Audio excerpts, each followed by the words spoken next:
Todd Bavol, welcome to the Human Capital Innovations Podcast. Thank you, John. It's great to be here today. Very excited about our topic today and having this conversation. Yes, thank you so much. It's a pleasure to be with you. You're joining us from Florida. Normally, you're from the Northeast. I'm south of Salt Lake City in Utah. And today we're going to be talking about how flexibility is redefining the way businesses hire. Always an important topic, I think, but really over just the last couple of years, it's become even more important with more distributed teams, virtual teams. Now, some are moving more back into a hybrid kind of arrangement. So we need flexibility in the workplace itself, but because of the tight labor market right now, and it's really an employee market, there's so many options. And so if you want to attract and retain really great people, you have to not only have that flexibility in the workplace itself, but you need to have flexibility built into hiring, recruitment, and hiring practices also. So that's what we're going to be unpacking and exploring together today. As we get started, I wanted to share Todd's bio with everybody. Todd Bavol is co-founder, president, and CEO of Integrity Staffing Solutions, a national staffing agency specializing in serving large, high-volume fulfillment facilities of leading online and traditional retailers. Todd has been guiding the firm's growth through innovation, perseverance, and teamwork for 25 years. He has piloted Integrity through double-digit growth since founding the company and has successfully launched some of the most extensive high-volume RPO and contingent staffing engagements in the U.S.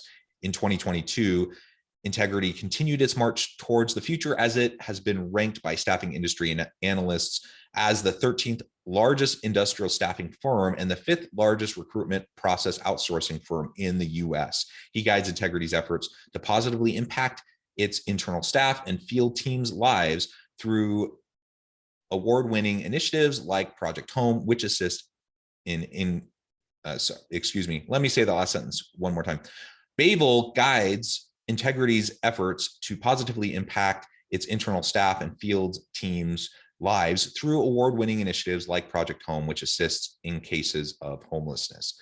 Again, it's a pleasure to have you, Todd. Thank you so much for joining me. Anything else you would like to share with listeners by way of your background or personal context before we dive on in further? Well, I come from an interesting perspective in recruitment and in hiring. I've been in the industry 30 plus years. This is Integrity's 25th year anniversary, so we're really proud of that accomplishment. But I started in the industry as a temporary employee. That's how I learned the industry, and so it's pretty interesting perspective to move through every position into creating the Integrity organization along with our co-founder. So it's been quite a ride.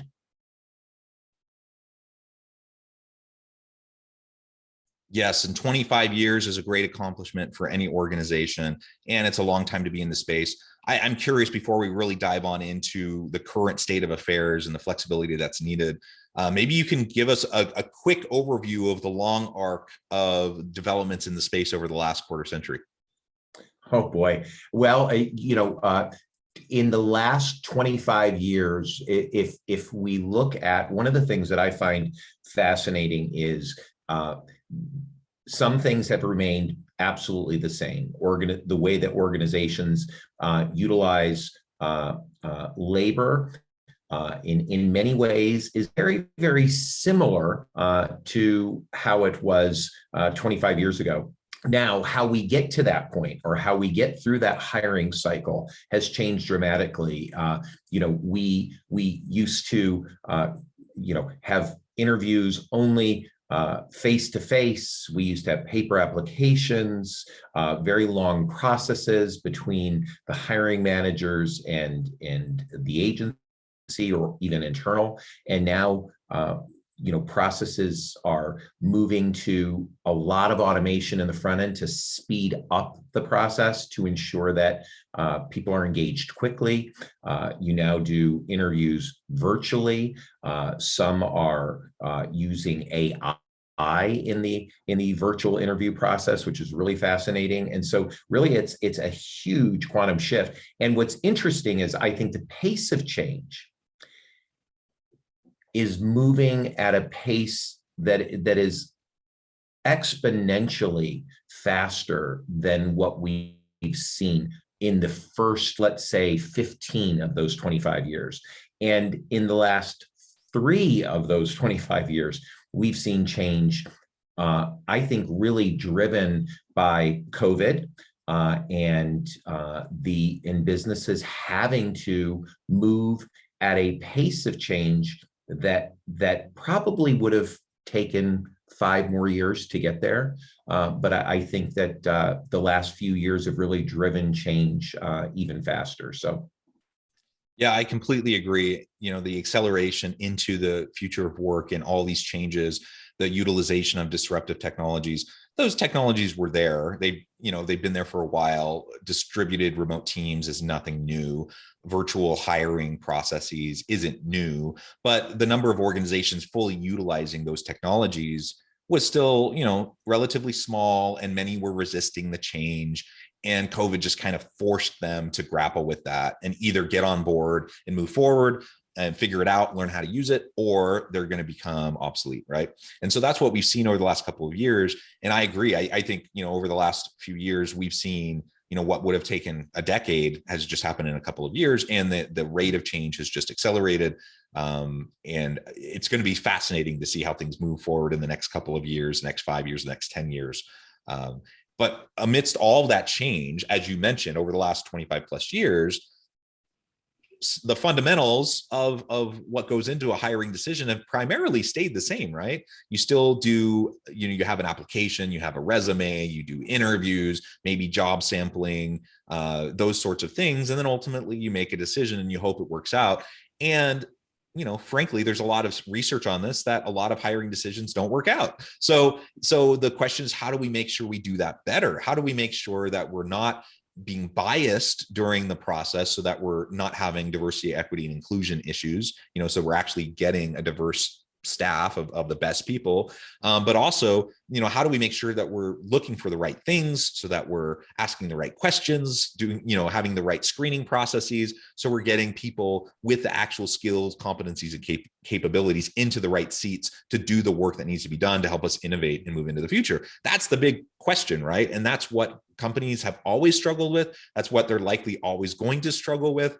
And so then it comes down to how do we reframe the way we think about the hiring process to be more flexible, more agile, and more adaptive to the shifting nature of the workplace itself. Any thoughts on really first steps that organizations need to be doing as they're trying to wade into this space? Now, again, recognizing we have major, huge Fortune 100 companies, multinational firms, they're investing tons of time and money into this, but 80% of people in the US work for small companies, right? 80% of the workforce is in small business. And so small businesses aren't necessarily putting the same type of energy and resources into all of these processes. And it's showing it, and they're hurting, and they're struggling to attract and retain good people. So with all that said, I've been monologuing for the last couple of minutes. What do we do about this? And what are some of the ways that your organization helps with this, that we can provide more flexibility in the hiring process? Yeah, it's interesting because I think, John, that the challenge is amplified, as you stated, by the talent shortage, right? And that talent shortage isn't going to go away. It may be accentuated right now, but this is in many skill categories just going to continue. And so the battle is real. And organizations, when you think about flexibility in the hiring process, often go to or in the job market, often go to things right away to scheduling and pay and in those areas. For me, I like to recommend that you start at the top of the funnel, right? Where you first have that job or that position open up.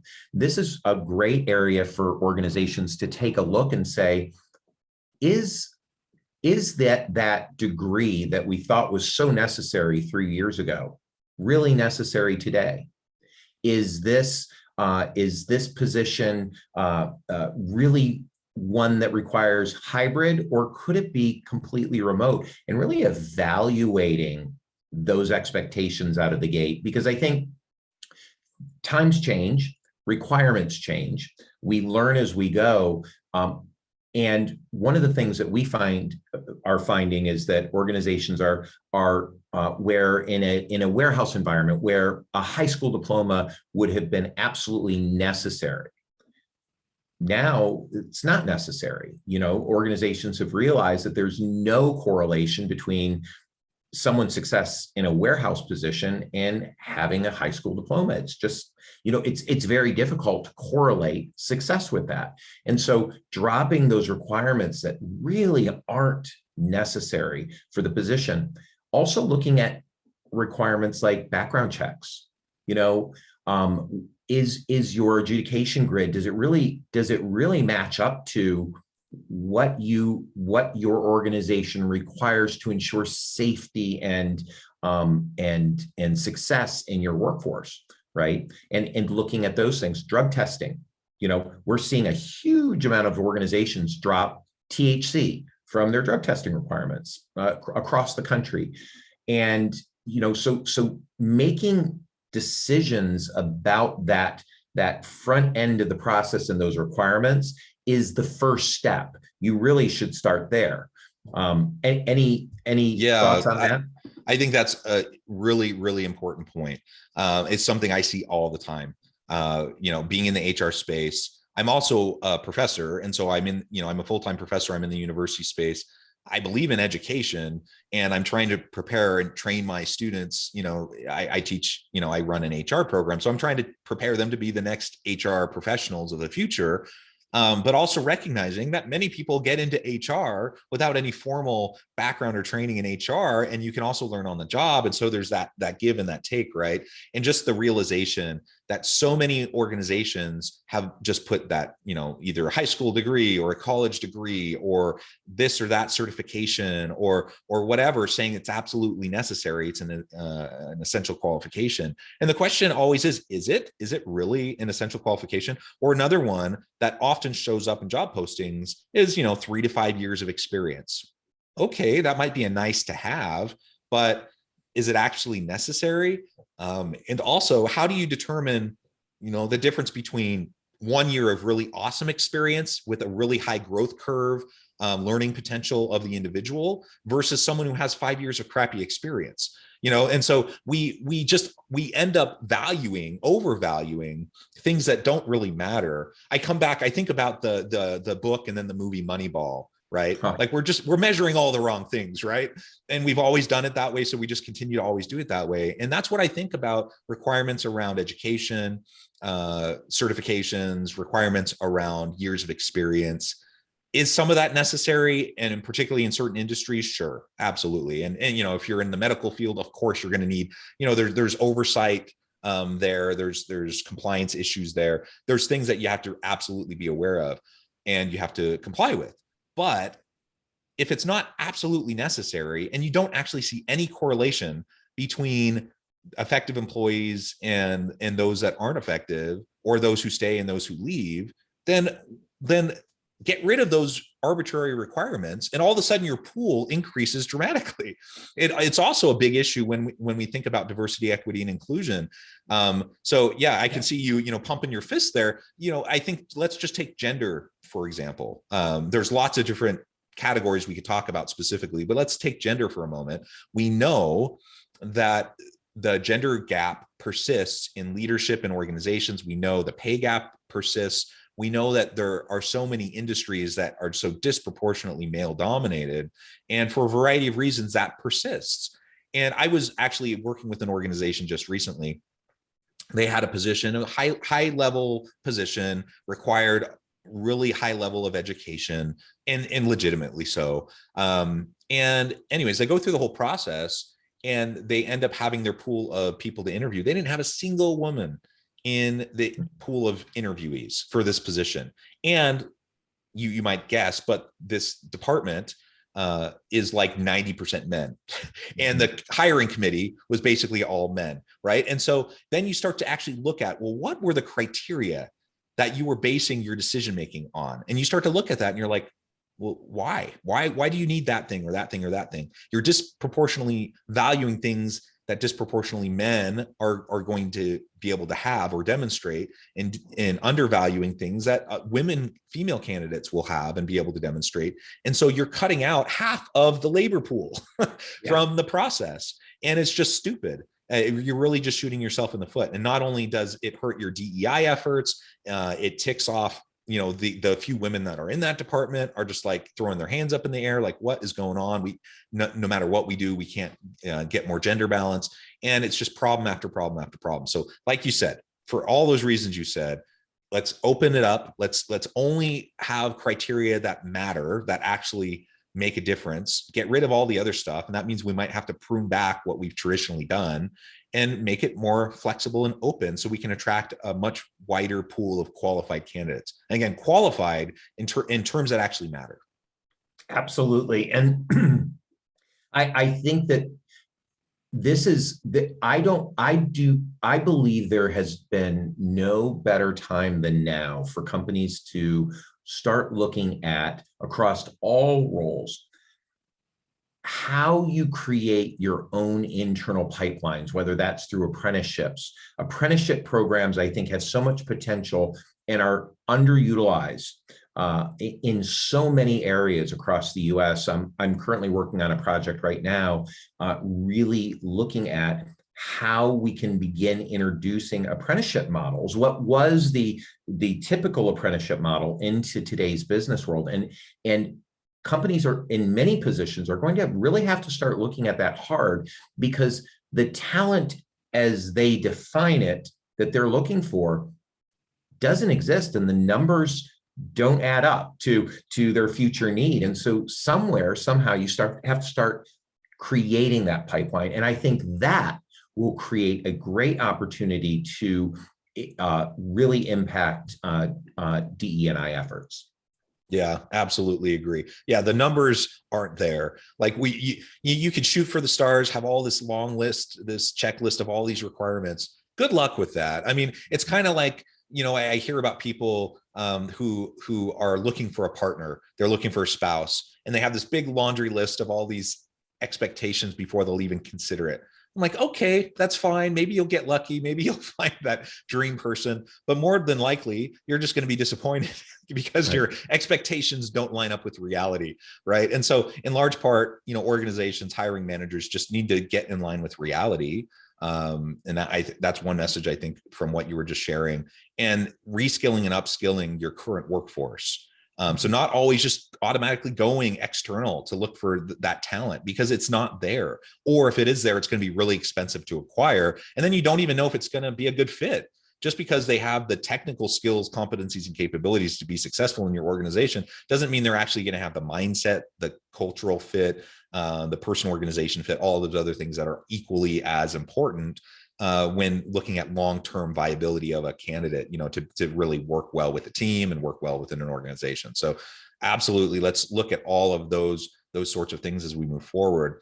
Now we've also talked, about over the last couple of years with the pandemic and more distributed teams, more virtual work. How can we build, this flexibility into continued virtual workspaces, hybrid work spaces, and have a hybrid workforce that actually helps you in your recruitment and hiring processes to help you compete better in the long run? Well, I think one of the things that organizations are finding is, if they can create a remote position, they mitigate their risk of not finding talent and increase their talent pool exponentially right out of the gate. So first and foremost, I think that especially for very difficult to fill roles, you have to figure out how to create a hybrid or in most cases a remote work environment. And a lot of organizations are really struggling with that, but it is something that creates great competitive advantage right out of the gate. I think for those positions where it's challenging is really then leaning in and looking at what parts of the process require that in-person interaction, and how can you Is there automation that can be put in place? Is there technology that can be used to bridge that gap? Because organizations that aren't looking in that direction, that are saying these are positions that will, never be able to be remote or hybrid in any way, someone else is figuring that out.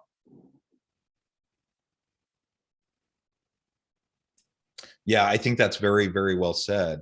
And I get it. I get there's value in being in person, and there's things that are hard to replicate in a virtual setting. That's why, hybrid arrangements can be really nice, because you can get the best of both worlds.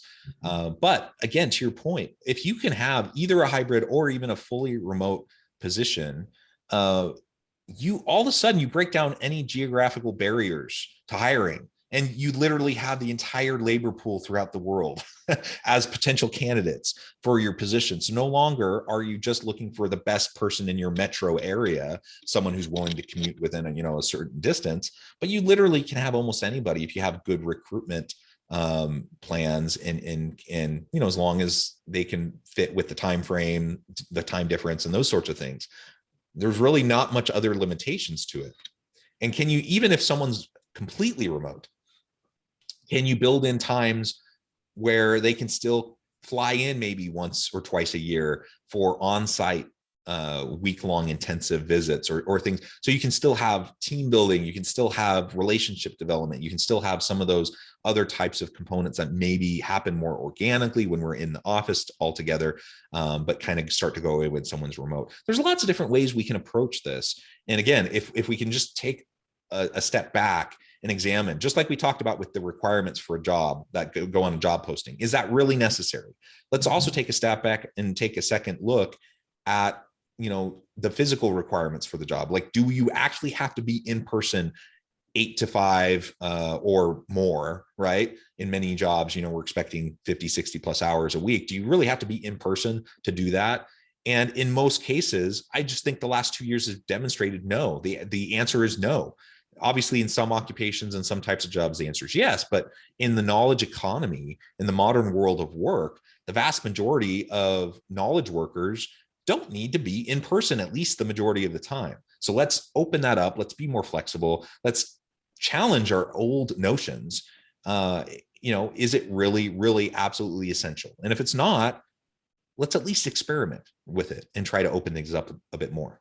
I really like your point about experimenting. And I think that's where we're starting out with a position, or if you think about someone coming in entry level, right, into an organization, a lot of the learning and engagement happened organically through interacting, listening to their peers, interactions that occurred during the day. And a lot of the fear is that learning gets suppressed, because now, rather than sitting in a bullpen with a number of other workers, you're now sitting at home separated. So you really miss that organic. But there are ways that we're working diligently on creating side-by-side work arrangements over virtually with customer service representatives, where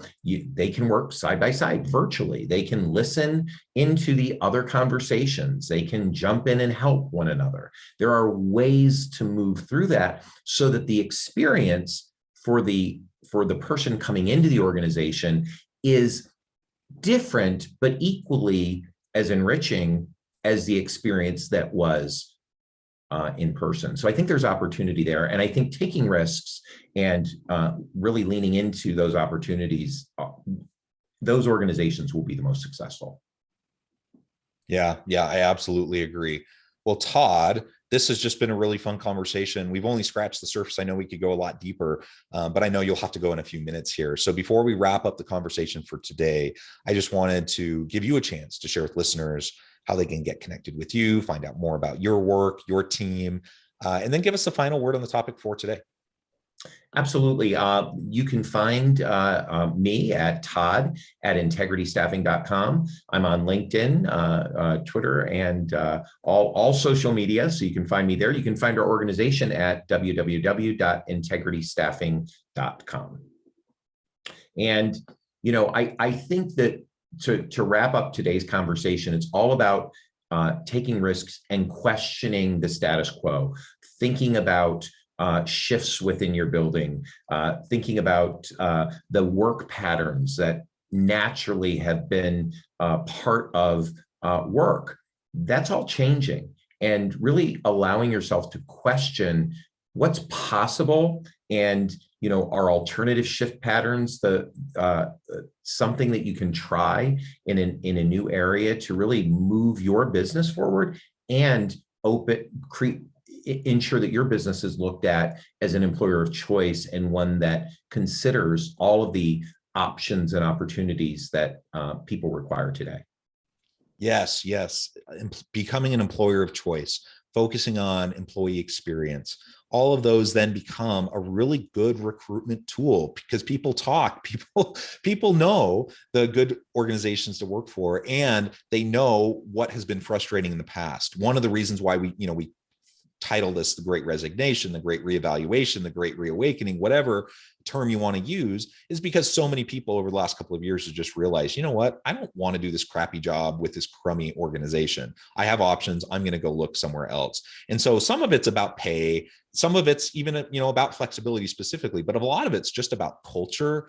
It's about work environment, and flexibility really helps with all of that. And it just makes you more friendly towards the employee experience, and it just increases the chances of you attracting and retaining great people. Todd, this has been a real pleasure. I encourage listeners to reach out, get connected, find out more about what Todd and his team can do for you. And as always, I hope everyone can stay healthy and safe. They can find meaning and purpose at work each and every day. And I hope you all have a great week.